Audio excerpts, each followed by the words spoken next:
Motivada por la preocupación de siempre mejorar la seguridad e inspirada por el principio de cierre, la mina Eleonore lleva la innovación aún más allá para aumentar la fiabilidad de la pizarra de etiquetas.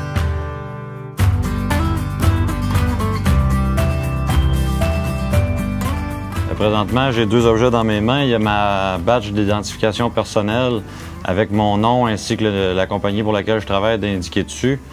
Et puis j'ai mon cadenas avec mon nom d'indiquer dessus. C'est mon cadenas personnel qui va me servir à cadenasser ma badge dans le tableau des badges qui est juste en avant de moi pour s'assurer que personne d'autre que moi puisse enlever ma badge. Avant, la manière ça fonctionnait, les badges étaient semblables à ceux-ci.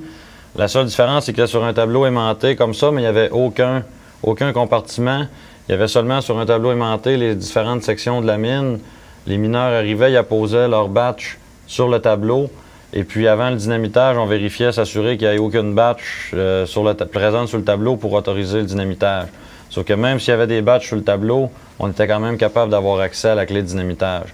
Donc ça laissait place à l'erreur humaine.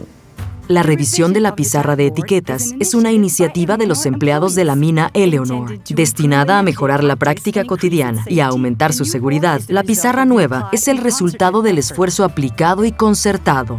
En fait, c'est une innovation parce qu'avant, on se fiait sur le fait qu'il y a quelqu'un qui venait vérifier juste un contact visuel avec le tableau pour dire « OK, c'est beau, il n'y a plus personne, on peut dynamiter ». Tandis que maintenant, avec ce nouveau type de tableau-là, on peut cadenasser nous-mêmes sa batch, donc on utilise la méthode de cadenassage personnel pour s'assurer que ce soit impossible que quelqu'un d'autre ait accès à la clé de dynamitage. Donc on se cadenasse sous terre pour faire des travaux électriques, mais maintenant on se cadenasse pour être sûr que personne ne puisse dynamiter si on se trouve toujours sous terre. Bien, pour te montrer le fonctionnement des tableaux, j'ai ici la clé qu'on appelle du capitaine. Une fois qu'on sait qu'il n'y a plus personne sous terre, il va nous donner la clé pour débarrer le cadenas capitaine pour ensuite autoriser le dynamitage. Donc on peut vous montrer le cadenas qui est ici.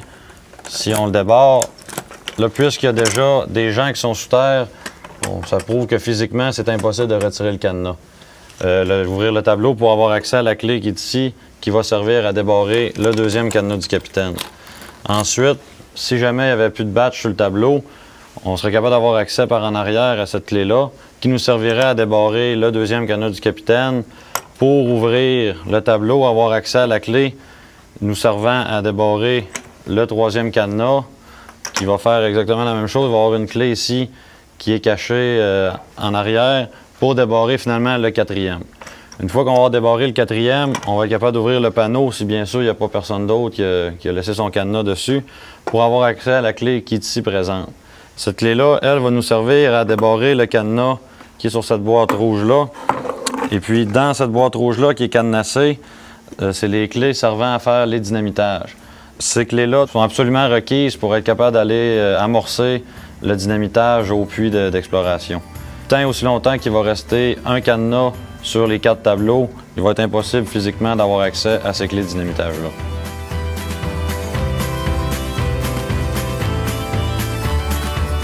Ici, à Goldcorp Eleonore, on est la seule mine qui a présentement un tableau de ce type-là.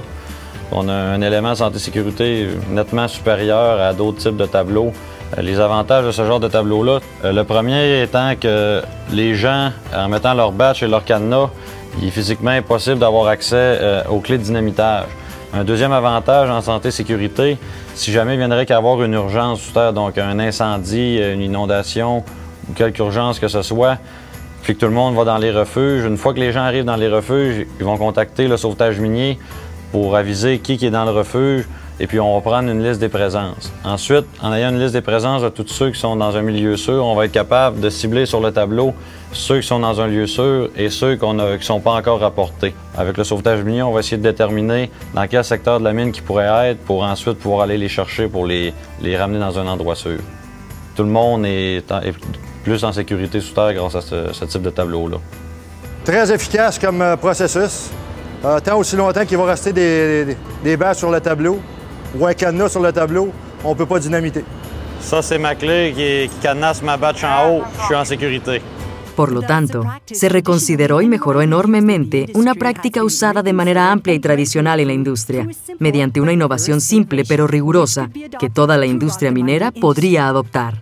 Estamos orgullosos de este logro. Muestra claramente la voluntad colectiva de enfrentar diariamente el reto de mejorar constantemente las prácticas de seguridad y salud. Uno de los compromisos de la mina Éleonore es rechazar el status quo y el riesgo potencial para asegurar la seguridad de nosotros mismos y de nuestros colegas.